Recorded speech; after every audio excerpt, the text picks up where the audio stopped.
Welcome back to our channel. In today's video, we'll guide you through the process of viewing only products in your saved items on Facebook using your PC. Let's dive in. Step 1. Open Facebook. Launch your preferred web browser and navigate to the Facebook website.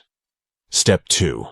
From the left-hand side of your Facebook homepage, locate and click on the Saved option. Step 3.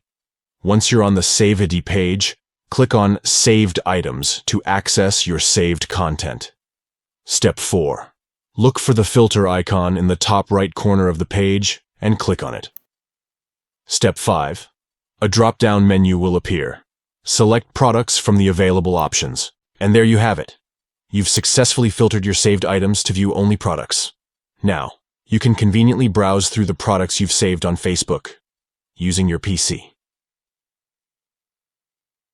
That wraps up today's tutorial on how to only view products and saved items on Facebook using your PC.